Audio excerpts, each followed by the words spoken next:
আসসালামু আলাইকুম। তো আজকে হচ্ছে আমাদের সেকেন্ড ভিডিও। আর আজকে হচ্ছে আমরা অ্যামিনো অ্যাসিড, প্রোটিন আর হচ্ছে এনজাইম এই ৩টা হচ্ছে একসাথে পড়বো। কারণ এরা হচ্ছে একজন আরেকজনের সাথে বেশি কোরিলেটেড। তো প্রথমে হচ্ছে আমরা প্রোটিন আর অ্যামিনো অ্যাসিড দিয়ে শুরু করব।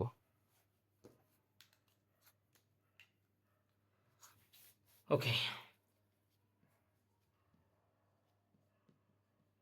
নাও হোয়াট ইজ প্রোটিন? প্রোটিনও হচ্ছে পলিস্যাকারাইডের মতো সেম রিপিটেড ইউনিট দিয়ে তৈরি একটা কম্পাউন্ড। অর্থাৎ এই জিনিসটা হচ্ছে প্রোটিন বলা হয়। কিন্তু এই ইচ অ্যান্ড এভরি এই প্রত্যেকটা ইউনিটকে কি বলে? প্রত্যেকটা ইউনিটকে বলা হয় অ্যামাইনো অ্যাসিড। তার মানে আমরা বলতে পারি যে প্রোটিন হচ্ছে অ্যামিনো অ্যাসিডের পলিমার। তো প্রথমে হচ্ছে আমাদেরকে অ্যামিনো অ্যাসিড সম্পর্কে জানতে হবে। আচ্ছা, অ্যামিনো অ্যাসিডটা কি? অ্যামিনো অ্যাসিডটা হচ্ছে ঠিক যেরকম এটা বোঝা যাচ্ছে যে একটা অ্যাসিড গ্রুপ হবে যার মধ্যে অ্যামিনো গ্রুপটাও থাকবে। তো এটাকে এভাবে লেখা হয়, যে একটা অ্যাসিড গ্রুপ আছে, এর সাথে অ্যামিনো গ্রুপ আছে, এখানে হচ্ছে একটা হাইড্রোজেন থাকবে, আরেকটা পার্টে হচ্ছে একটা আর গ্রুপ দিয়ে বোঝানো হয় যে এই আর গ্রুপের জায়গায় বিভিন্ন ধরনের গ্রুপ অ্যাড হয়ে বা যুক্ত হয়ে হচ্ছে বিভিন্ন রকমের অ্যাসিড বা বিভিন্ন রকমের অ্যামিনো অ্যাসিড তৈরি করবে। আচ্ছা, তো অ্যামিনো অ্যাসিড যখন হচ্ছে বডিতে পানির মধ্যে থাকে, পানির মধ্যে যখন থাকবে তখন অ্যামিনো অ্যাসিড যেই কাজটা করে, যেহেতু অ্যাসিড পার্ট হচ্ছে পানির মধ্যে কি করতে চায়? প্রোটন ডোনেট করে দিতে চায়। তখন হচ্ছে C+O- এরকম একটা আয়ন জেনারেট করে। আর অ্যামিনো গ্রুপ যেহেতু হচ্ছে বেস, সে হচ্ছে প্রোটন অ্যাকসেপ্ট করতে চায়। তো এই কারণে দেখা যায় NH3+ এরকম একটা ফরম্যাটে, ঠিক এই ফরম্যাটটাতে হচ্ছে আমার অ্যামিনো অ্যাসিড থাকে। এখন যেই আয়নে একই সাথে নেগেটিভ এবং পজিটিভ এবং নেগেটিভ এই দুইটা চার্জ একসাথে থাকে, এই আয়নটাকে বলা হয় জুইটার আয়ন। ওকে, তার মানে অ্যামিনো অ্যাসিডকে আমি একটা জুইটার আয়ন বলতে পারি। ওকে, দেন হচ্ছে অ্যাকচুয়ালি আমাদেরকে অ্যামিনো অ্যাসিডের ক্লাসিফিকেশন সম্পর্কে জানতে হবে।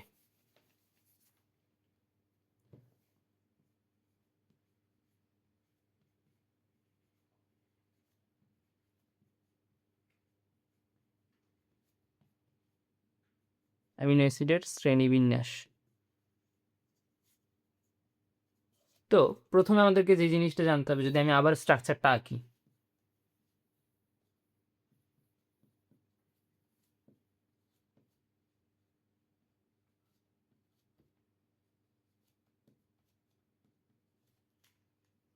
এখন এই আর যদি হাইড্রোজেন থাকে বা হচ্ছে CH3 থাকে বা হচ্ছে CH2OH থাকে বা হচ্ছে CH2SH থাকে, এই প্রত্যেকেই হচ্ছে অ্যালিফ্যাটিক গ্রুপ, অর্থাৎ অ্যালিফ্যাটিক কম্পাউন্ডে যায়।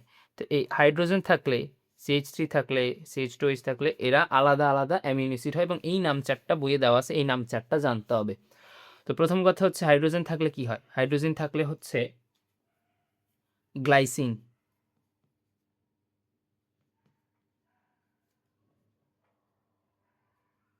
তারপরে হচ্ছে CH3 থাকলে এটাকে বলা হয় অ্যালানিন। নামগুলো একটু মুখস্থ করতে হবে। তারপর হচ্ছে CH2OH থাকলে সিরিন, আর CH2SH থাকলে এস দিয়ে মনে রাখবো আমরা, এখানে দুইটা স হবে, তাহলে এটা হবে সিস্টিন। আচ্ছা, এদেরকে একসাথে বলা হয় অ্যালিফ্যাটিক অ্যামিনো অ্যাসিড।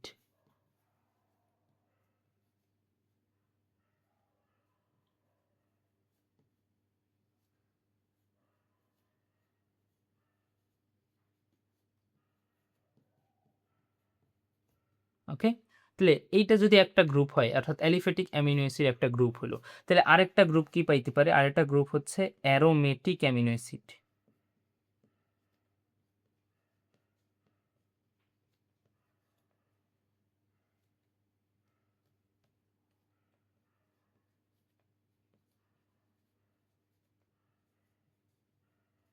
এবং অ্যারোমেটিক অ্যামিনো অ্যাসিডের শুধু নামগুলা জানলেই হবে। একটা হচ্ছে ফিনাইল অ্যালানিন,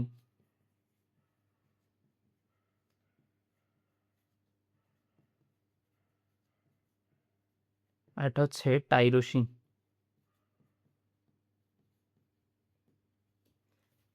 আচ্ছা, আরেকটা গ্রুপ আছে, ওদেরকে বলা হয় হেটেরোসাইক্লিক অ্যামিনো অ্যাসিড।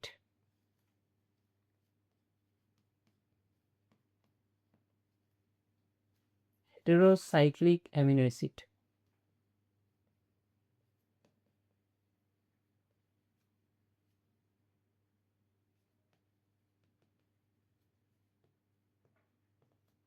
এবং এদের ক্ষেত্রে শুধু নামটা জানলেই চলবে। এটা হচ্ছে ট্রিপ্টোফ্যান, প্রোলিন আর হচ্ছে হিস্টিডিন। ট্রিপ্টোফ্যান, প্রোলিন আর হচ্ছে হিস্টিডিন। এগুলো থেকে এমসিকিউ আসে, তো শুধু একটু মুখস্থ করলেই হবে। এটা হচ্ছে অ্যামিনো অ্যাসিডের স্ট্রাকচার অনুযায়ী হচ্ছে শ্রেণীবিন্যাস, কিন্তু আসলে শ্রেণীবিন্যাসটা হচ্ছে আরও কয়েকটা গুরুত্বপূর্ণ শ্রেণীবিন্যাস আছে, যেগুলো হচ্ছে আমাদেরকে জানতে হবে। তো এরপরের যে শ্রেণীবিন্যাসটা, সেটা হচ্ছে প্রোটিন গঠনে কারা হচ্ছে কাজ করে। ঠিক আছে, যে পুরো পৃথিবীতে অ্যামিনো অ্যাসিড আছে 28টি, কিন্তু প্রোটিন গঠন অর্থাৎ আমরা জানি কি যে অনেকগুলো অ্যামিনো অ্যাসিড মিলে একটা প্রোটিন তৈরি হয়। তো প্রোটিন গঠনে অ্যাকচুয়ালি 20টা অ্যামিনো অ্যাসিড ভূমিকা রাখে, তো এদেরকে বলা হয় প্রোটিন অ্যামিনো অ্যাসিড।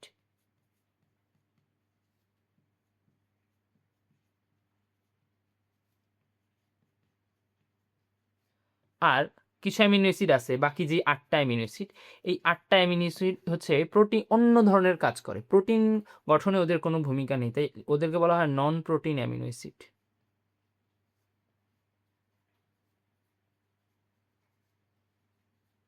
তো যেহেতু নন প্রোটিন অ্যামিনো অ্যাসিডের সংখ্যা কম, আমরা নন প্রোটিন অ্যামিনো অ্যাসিডগুলো শিখবো, আর ওদের বাইরে যারা থাকবে তারা হচ্ছে প্রোটিন অ্যামিনো অ্যাসিড হিসেবে গণ্য হবে। তো নন প্রোটিন অ্যামিনো অ্যাসিড কারা কারা আছে? নন প্রোটিন অ্যামিনো অ্যাসিড হচ্ছে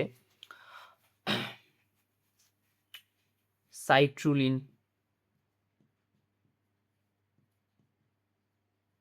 তারপরে অর্নিথিন,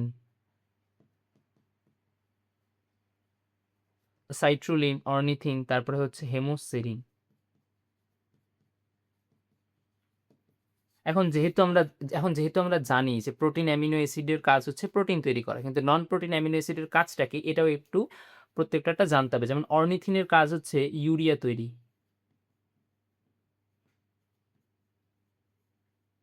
এবং এটা খুব ইম্পর্টেন্ট, যেটা হচ্ছে লিভারে হয়।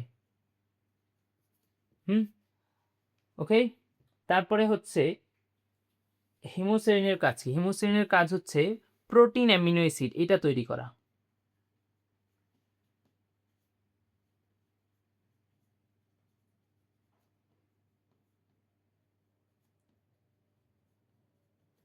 এ হলো আমাদের প্রোটিন নন প্রোটিন অ্যাসিডের শ্রেণীবিন্যাস। এরপরে আমরা যদি আসি, আরেকটা শ্রেণীবিন্যাস করা যায়, যেটা হচ্ছে প্রয়োজনীয়তার ভিত্তিতে।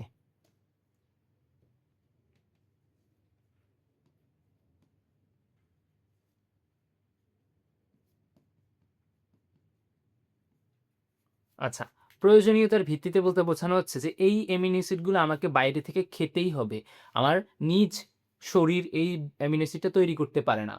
তো যারা হচ্ছে বাইরে থেকে খেতেই হবে, এরা আমার বডির জন্য অত্যাবশ্যকীয়, এই জন্য তাদেরকে বলা হয় অত্যাবশ্যকীয় অ্যামিনো অ্যাসিড। আর যারা হচ্ছে আমার শরীর নিজে থেকে ভিতর থেকে কার্বোহাইড্রেট বা অন্য কোনো কম্পাউন্ড থেকে তৈরি করতে পারবে বা অন্য কোনো যৌগ থেকে তৈরি করতে পারবে, তাদেরকে আসলে বলা হয় অনত্যাবশ্যকীয় অ্যামিনো অ্যাসিড। তো আমাদেরকে এই গ্রুপটা সবচেয়ে বেশি ইম্পর্টেন্ট, এবং এই গ্রুপটা খুব ভালোভাবে শিখতে হবে।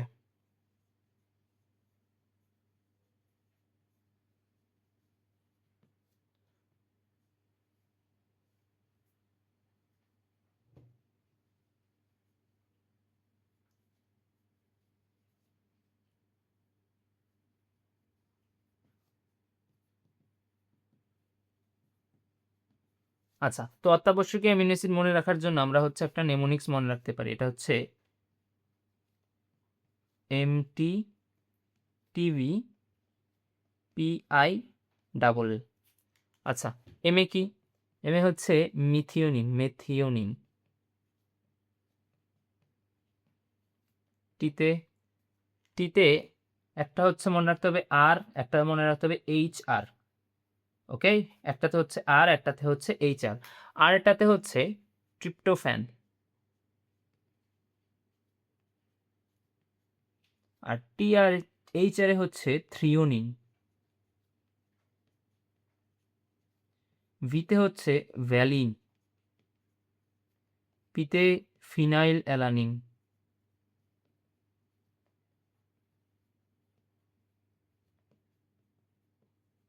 আইতে আইসোলিউসিন, এলে লিউসিন, আরেকটা এলে হচ্ছে লাইসিন। তাহলে এইগুলো হচ্ছে আমার অত্যাবশ্যকীয়, বাট এদের বাইরে যারা থাকবে তারা হচ্ছে অনত্যাবশ্যকীয়। কিন্তু একটা ব্যাপার আছে, যেটা হচ্ছে শিশুদের ক্ষেত্রে শিশুদের বডি ইম্যাচিউর থাকে, তারা হচ্ছে ওই পরিমাণে অ্যামিনো অ্যাসিড তৈরি করতে পারে না। তো ওদের ক্ষেত্রে আরও 2টা অ্যামিনো অ্যাসিড হচ্ছে বাইরে থেকে নিতে হয়। তো শিশুদের ক্ষেত্রে যেহেতু শিশুরা হচ্ছে হা করে কান্না করে, আমরা মনে রাখতে পারি এইচ আর এ দিয়ে, অর্থাৎ হিস্টিডিন আর হচ্ছে আর্জিনিন। অর্থাৎ শিশুদের ক্ষেত্রে এদের সাথে এই 8টার সাথে এই 2টা, অর্থাৎ টোটাল 10টা হচ্ছে আমার অত্যাবশ্যকীয় অ্যামিনো অ্যাসিড হবে, এবং এদের বাইরে যারা থাকবে তাদেরকে হচ্ছে অনত্যাবশ্যকীয় অ্যামিনো অ্যাসিড বলা হবে। এবং এইটা হচ্ছে সবচেয়ে গুরুত্বপূর্ণ শ্রেণীবিন্যাস, এবং এটা মুখস্থ করতে হবে, বাকিগুলো মুখস্থ করতে হবে, এটা সবচেয়ে গুরুত্বপূর্ণ। আচ্ছা, তো এই ছিল হচ্ছে আমাদের অ্যামিনো অ্যাসিড। এরপরে হচ্ছে প্রোটিনের ক্ষেত্রে যদি আমরা যাই,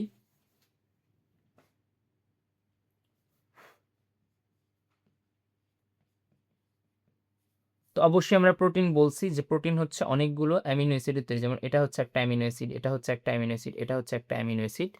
এখন আমরা যদি এই অংশটাকে জুম করে দেখি তাহলে হচ্ছে কি দেখা যাবে? আচ্ছা, একটা অ্যামিনো 2টা অ্যামিনো অ্যাসিডকে দেখা যাবে। কি কি?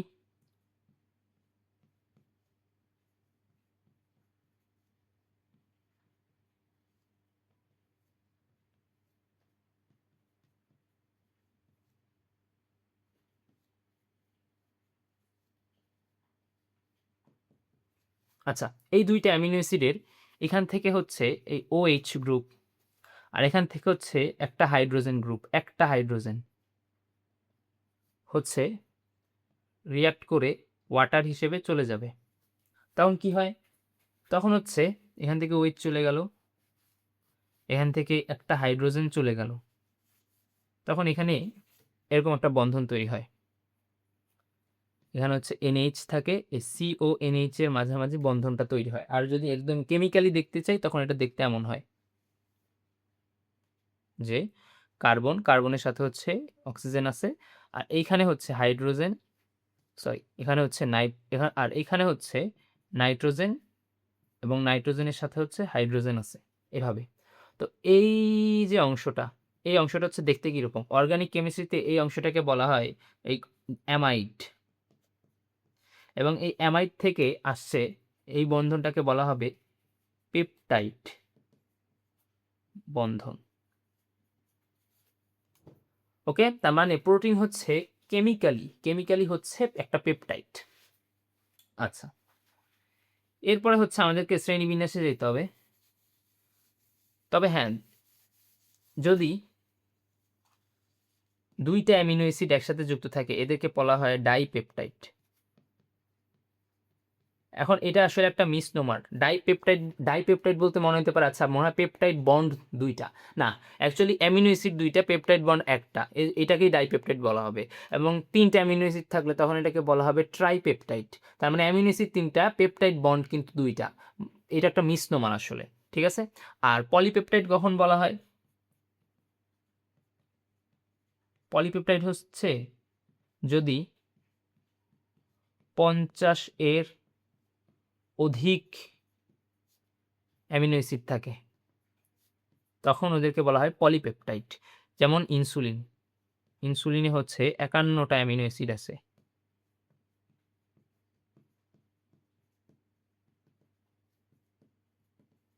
ওকে, আচ্ছা, এখন হচ্ছে আমরা যদি শ্রেণীবিন্যাসে যাই, তো আমাদের কয়েক রকমের শ্রেণীবিন্যাস আছে, কিন্তু সবচেয়ে গুরুত্বপূর্ণটা হচ্ছে সবার শেষে।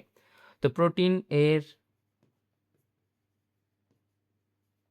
শ্রেণীবিন্যাস, আচ্ছা, প্রথমে একটা শ্রেণীবিন্যাস আছে কাজের ভিত্তিতে, অর্থাৎ প্রোটিন কি ধরনের কাজ করতেছে ওইটা অনুযায়ী।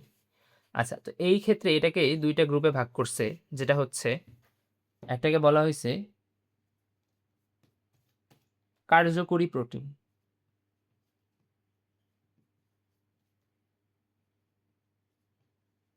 আরেকটা অংশকে বলা হয়েছে গাঠনিক প্রোটিন। গাঠনিক বলতে গাঠনিক বলতে বোঝানো হয়েছে যে উদ্ভিদ বা প্রাণীর শরীরের কোনো একটা গঠন তৈরি করতেছে বা গঠন তৈরিতে অংশগ্রহণ করতেছে। আর কার্যকরী বলতে উদ্ভিদ বা প্রাণীর শরীরে কোনো একটা কাজ করতেছে, এই ধরনের গাঠনিক প্রোটিন। আবার আরেকটা ভিত্তিতে করা হয়েছে এটা দেখতে কেমন, অর্থাৎ আকৃতি অনুযায়ী।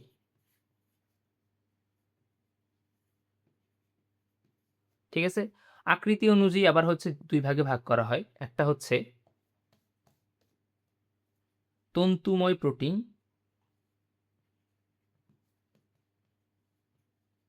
আর একটা হচ্ছে মানে এটা দেখতে হচ্ছে এরকম তন্তুর মতো হবে, আরেকটা হচ্ছে এরকম গ্লোবিউলের মতো হবে, এজন্য এটাকে বলা হয় গ্লোবিউলার প্রোটিন।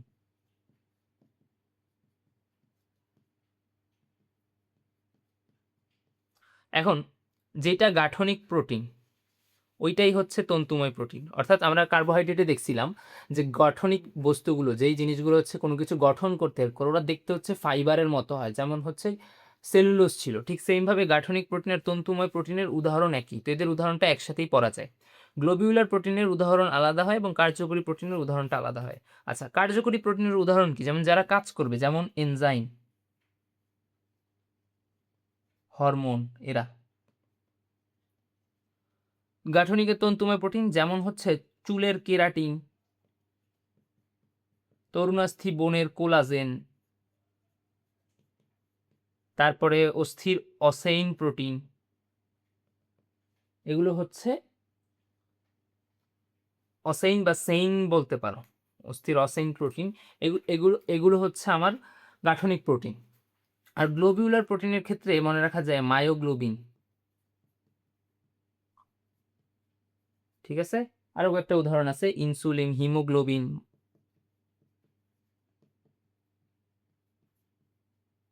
এরা।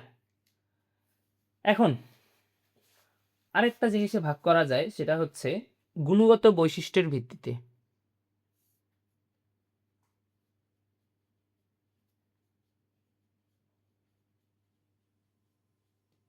আচ্ছা, এটাতেও দুই ভাগে, একটাকে বলা হয় প্রথম শ্রেণীর প্রোটিন,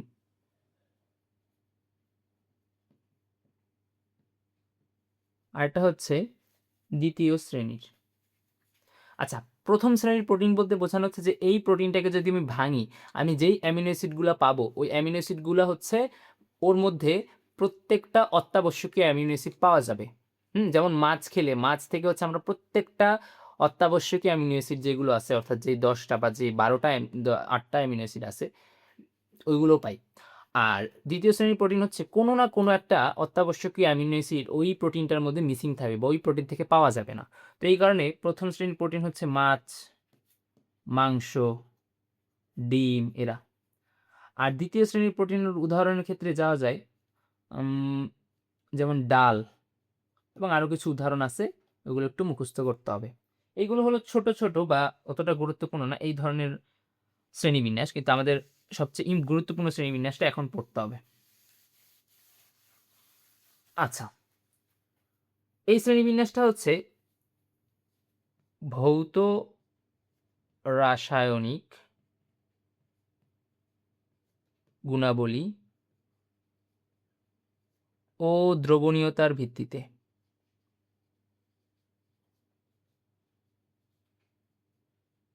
কি এটা? এই ক্ষেত্রে হচ্ছে প্রোটিনকে তিন ভাগে ভাগ করা হয়। একটাকে বলা হয় সরল প্রোটিন,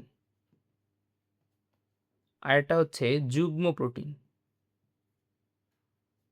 আরেকটা হচ্ছে উদ্ভূত প্রোটিন।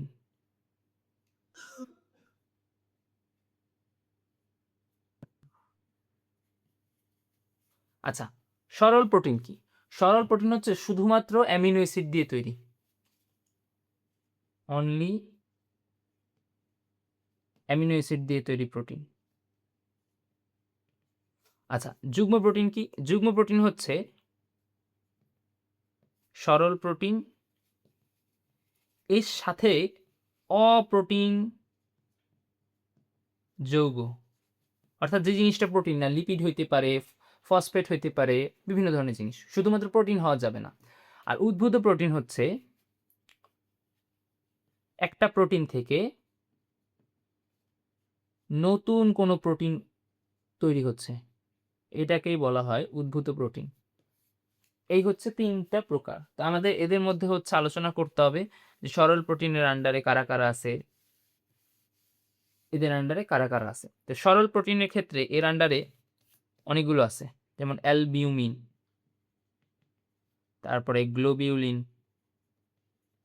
তারপরে প্রোটামিন, তারপরে হচ্ছে অ্যালবুমিন, গ্লোবিউলিন, গ্লুটেনিন, তারপর আছে glutenin, albumin, globulin, protamine, glutenin, তারপরে হচ্ছে হিস্টোন, তারপরে হচ্ছে প্রোটামিন, আচ্ছা প্রোটামিন দেওয়া আছে, তারপরে হচ্ছে স্ক্লেরোপ্রোটিন।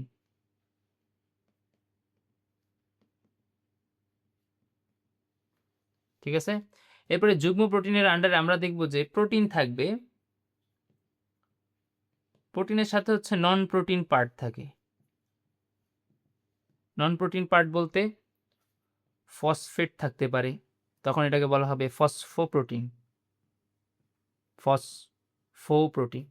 তারপরে হচ্ছে আমাদের মেটাল আয়ন থাকতে পারে, তখন বলা হবে মেটালোপ্রোটিন। তারপরে এর সাথে হচ্ছে আমাদের লিপিড বা চর্বি থাকতে পারে, তখন এটাকে বলা হবে লিপোপ্রোটিন। তারপরে হচ্ছে এর সাথে আমাদের ফ্ল্যাভিন থাকতে পারে, ফ্ল্যাভিন, তখন এটাকে বলা হবে ফ্ল্যাভোপ্রোটিন, এক্সেট্রা এক্সাম্পল আছে, এগুলো একটু মুখস্থ করতে হবে। উদ্ভূত প্রোটিনের ক্ষেত্রে আমাদের আসলে 2টা জিনিস শিখতে হয়, একটা হচ্ছে অ্যালবুমিন থেকে আসে, অ্যালবুমিন থেকে, যেটাকে বলা হয় অ্যালবুমাস, যেটাকে বলা হয় অ্যালবুমাস। তারপরে হচ্ছে আরেকটা আছে যেটা হচ্ছে মায়োসিন থেকে আসে, মায়োসিন যেটা নিজেই একটা প্রোটিন, সেখান থেকে আসে, যেটাকে বলা হয় মায়োসান। এই 2টা হচ্ছে উদ্ভূত প্রোটিনের উদাহরণ। ঠিক আছে, আচ্ছা, সরল প্রোটিনের আন্ডারে দ্রবীভূত হওয়ার একটা ব্যাপার থাকে। তো এখন এতগুলা কে কোথায় দ্রবীভূত, কে কত পার্সেন্ট কে এসিডীয় দ্রবণী দ্রবীভূত, কে কত পার্সেন্ট ক্ষারীয় দ্রবণী, এত কিছু মনে রাখার আমার মনে হয় না দরকার। যারা পারবি তারা ভালো, বাট আমার কাছে মনে হয় পানিতে যারা দ্রবণীয় ওইটা অ্যাটলিস্ট মনে রাখা দরকার। তো এটাকে আমরা যে পানি, এটা দিয়ে মনে রাখতে পারি যে পানিতে কারা দ্রবীভূত হবে, পানি। ওকে, পিতে হচ্ছে এন, এই যে প্রোটামিন, এতে হচ্ছে অ্যালবিউমিন, এনে হচ্ছে নিউক্লিওপ্রোটিন। আইটা হচ্ছে আই, কিন্তু আমরা যখন লেখি আইটা দেখতে কিন্তু ছোট হাতের এল এর মতো, তাহলে এটা মনে রাখবি লিপোপ্রোটিন। আর এইচে হচ্ছে হিস্টোন, তাহলে এরা হচ্ছে পানিতে দ্রবণীয় হবে। ঠিক আছে, তো এই ছিল হচ্ছে প্রোটিনের শ্রেণীবিন্যাস, এবং এইগুলো একটু মুখস্থ করতে হবে। আচ্ছা, এছাড়া আরেকটা শ্রেণীবিন্যাস আছে, যেটা হচ্ছে গঠনগত,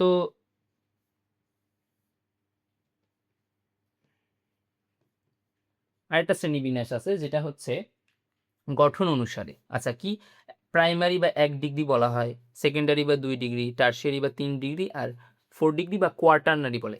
প্রাইমারি হচ্ছে এরকম যে অনেকগুলো অ্যামিনো অ্যাসিড সোজা একটা স্ট্রেট চেনে যুক্ত। সেকেন্ডারি হচ্ছে এভাবে থাকবে, অর্থাৎ এই চেইনটাই কয়েলের মতো একটা স্ট্রাকচার তৈরি করবে, এটাই হচ্ছে সেকেন্ডারি গঠন।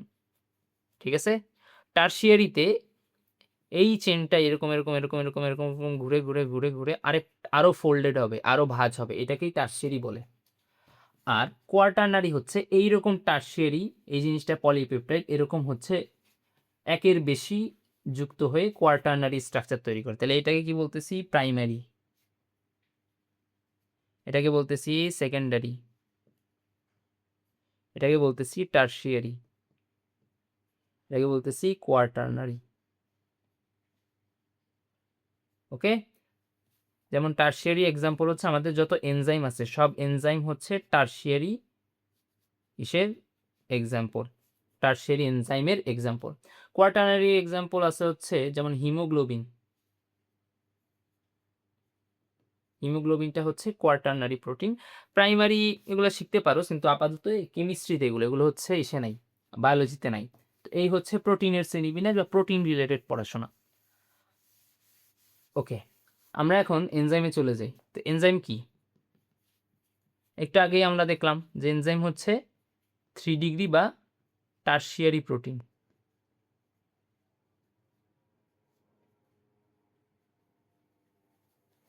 আচ্ছা, এখন এনজাইমের হচ্ছে দুইটা প্রকারভেদ আছে। একটাকে বলা হয় সরল এনজাইম,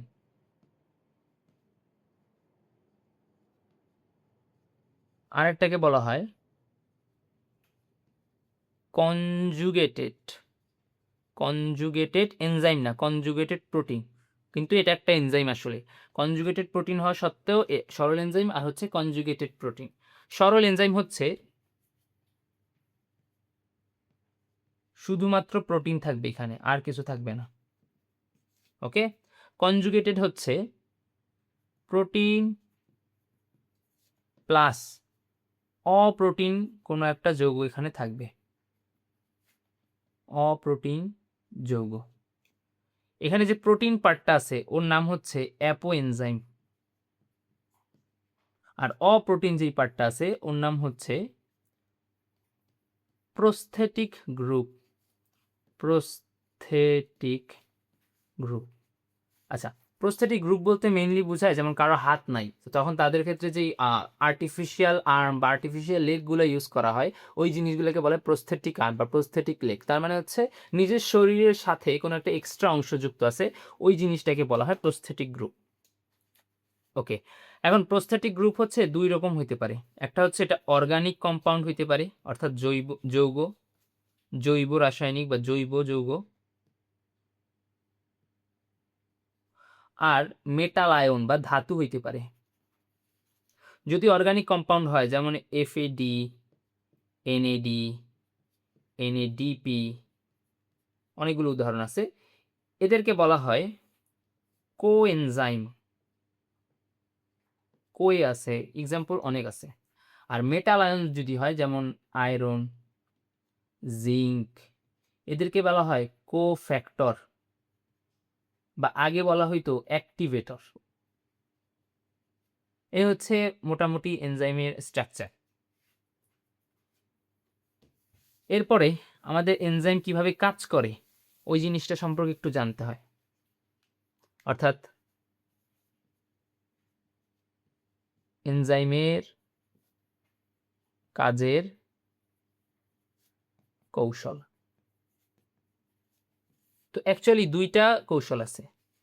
একটাকে বলা হয় লক অ্যান্ড কি মডেল, আর এটাকে বলা হয় ইনডিউসড ফিট। তো লক অ্যান্ড কি মডেল বলতে কি বোঝায়, মানে তালা চাবি থাকবে এখানে। তো এখানে লক হিসেবে কাজ করে হচ্ছে এনজাইম। যেমন এই জিনিসটা হচ্ছে একটা তালার মতো যেখানে চাবি বসার জায়গা আছে, কিন্তু মনে রাখতে হবে লক অ্যান্ড কি মডেল অনুযায়ী যে বসার জায়গাটা ওইটা হচ্ছে রিজিড বা শক্ত।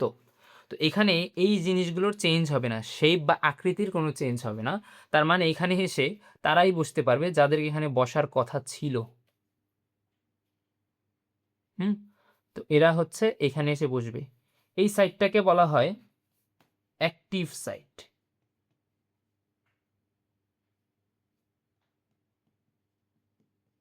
ওকে, তো এরা যখন এসে বসবে তখন হচ্ছে এ আর বি যৌগ সাবস্ট্রেট, যারা বিক্রিয়া করতে চাচ্ছে তারাই সেখানে বসলো। এ হচ্ছে এনজাইম। তখন কিরকম দেখতে হবে জিনিসটা,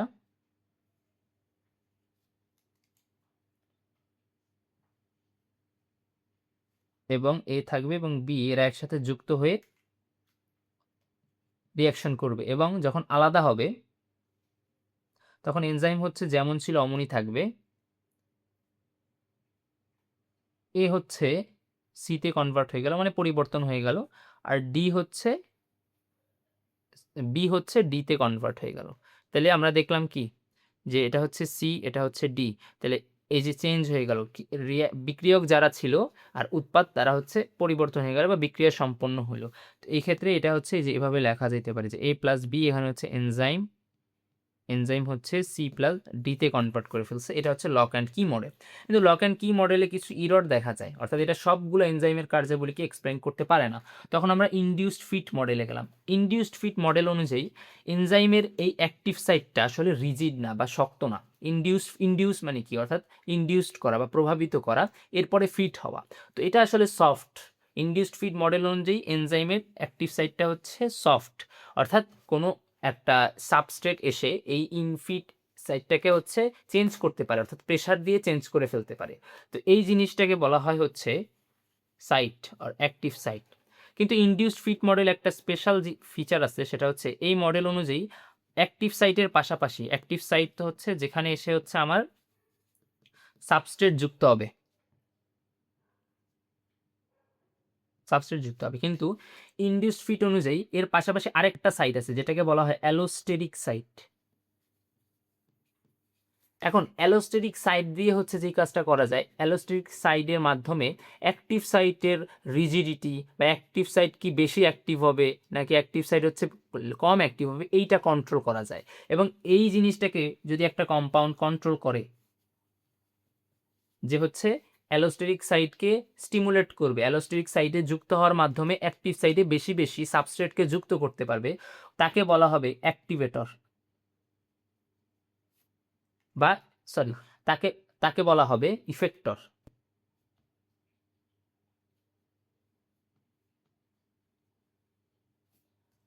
আর যে হচ্ছে অ্যালোস্টেরিক সাইটে যুক্ত হয়ে বিক্রিয়াকে কমায় দেয় তাকে বলা হয়, যেই জিনিসটা হচ্ছে অ্যালোস্টেরিক সাইটে যুক্ত হয়ে বিক্রিয়া কমায় দেয় তাকে বলা হয় ইনহিবিটর। ইনহিবিটর মানে হচ্ছে বাধা দেওয়া বা ইনহিবিট করা বা বাধা দেওয়া। তাহলে এই দুইটা হচ্ছে মডেল, কোশ্চেন আসে না, বোঝার জন্য দরকার, এজন্য শুধু বলা যে এনজাইমের কৌশলের ক্ষেত্রে লক অ্যান্ড কি আর ইনডিউসড ফিট মডেলটা হচ্ছে কাজ করে। পাশাপাশি এনজাইমের একটা লিস্ট দেওয়া আছে বা একটা গ্রুপিং দেওয়া আছে, এটা একটু মুখস্থ করতে হয়। তো এটা হচ্ছে আমরা একটু নেমোনিজ দিয়ে মনে রাখি, OTH LIL CAP। ওকে, ওতে হচ্ছে অক্সিডো রিডাকটেস,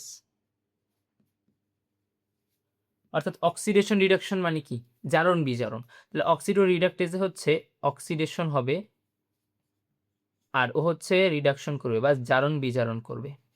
এখন বায়োলজিতে অক্সিডেশন আসলে হয় হাইড্রোজেন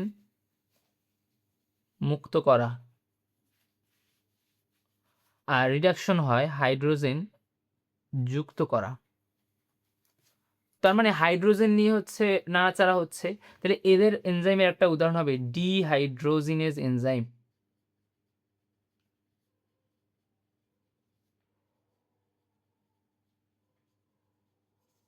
ওকে, আচ্ছা। দেন টিতে হচ্ছে ট্রান্সফারেস, অর্থাৎ বোঝাই যাচ্ছে যে ট্রান্সফার করবে, অর্থাৎ বিভিন্ন ধরনের যৌগকে এক যৌগ থেকে আরেক যৌগে নিয়ে যাবে বা ট্রান্সফার করবে। কিন্তু মনে রাখতে হবে হাইড্রোজেন ছাড়া অন্যান্য গ্রুপকে ট্রান্সফার করে। ঠিক আছে, বিভিন্ন উদাহরণ আছে, যেমন এর উদাহরণ হচ্ছে ট্রান্সফারেজ এনজাইম। বিক্রিয়াগুলো লিখতেছি না, কারণ হচ্ছে চ্যাপ্টার 9 যখন পড়াবো, এটার পরেই শুরু করব, তখন হচ্ছে এই বিক্রিয়াগুলো ওখানে ডিরেক্টলি আমরা দেখানো হবে। তো এখানে লেখাচ্ছে, এখানে সরাসরি দেখা দেওয়াটা হচ্ছে বেটার। 3 হচ্ছে হাইড্রোলেস।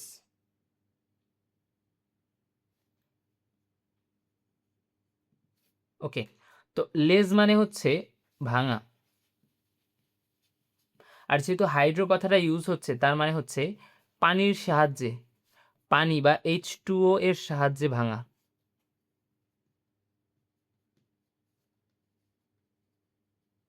ঠিক আছে, এলে হচ্ছে লাইয়েজ।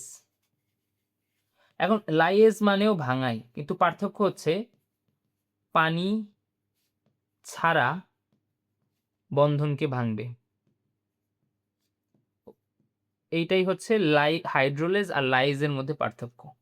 আইতে হচ্ছে আইসোমারেস, অর্থাৎ এক আইসোমার থেকে আরেকটা আইসোমারে কনভার্ট করা। যেমন অ্যালডোজ আর কিটোজ, এরা হচ্ছে একে অপর আইসোমার ছিল, আমরা দেখছিলাম কার্বোহাইড্রেটে। তো একটা অ্যালডোজ থেকে আরেকটা কিটোজের রূপান্তরের যেই এনজাইমটা কাজ করে সেটাই হচ্ছে আইসোমারেস। আরেকটা এলে হচ্ছে লাইগেজ। এই লাইগেজ মানে হচ্ছে জোড়া লাগানো।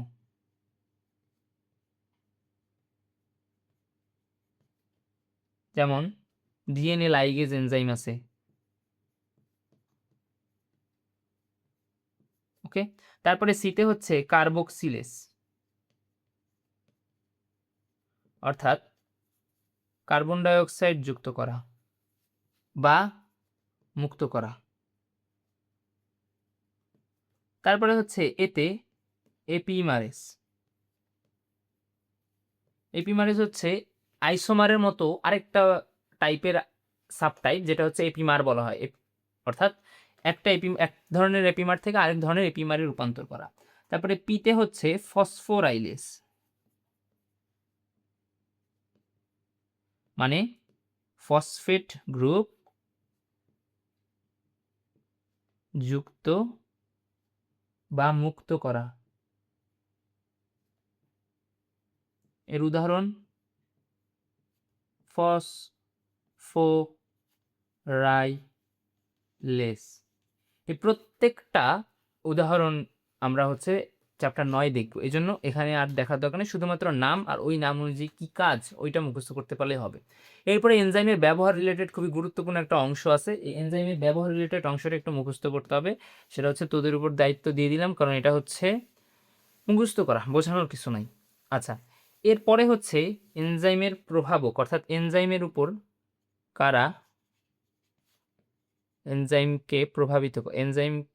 এনজাইমকে কারা প্রভাবিত করে।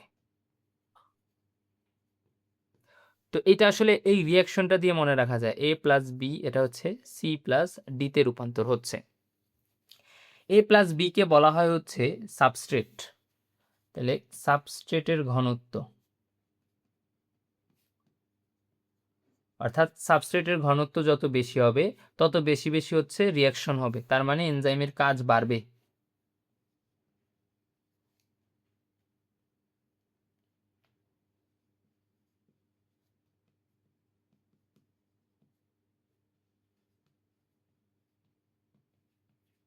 তারপরে হচ্ছে এদেরকে বলা হয় উৎপাদ।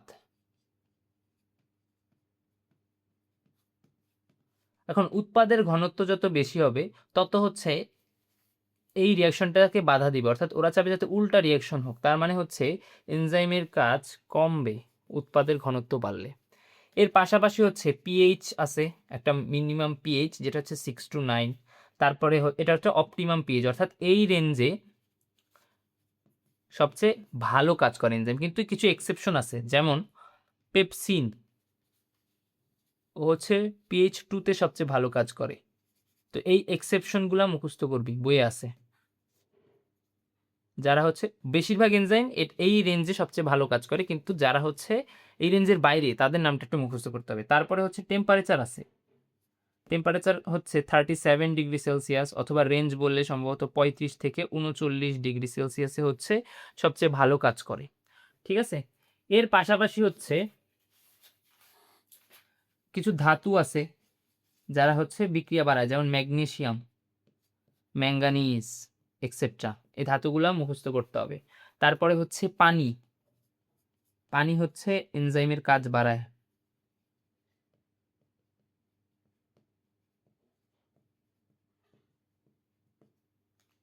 ঠিক আছে, তাহলে এই জিনিসগুলো হচ্ছে একটু মুখস্থ করতে হবে। ওকে,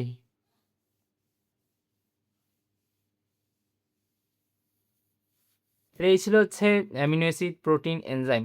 নেক্সট ভিডিওটা আসবে হচ্ছে তোর লিপিডের উপরে, ছোট্ট একটা পার্ট বাকি আছে, তারপর হচ্ছে আমরা 9 নাম্বার চ্যাপ্টারে চলে যাব। ঠিক আছে, সি ইউ।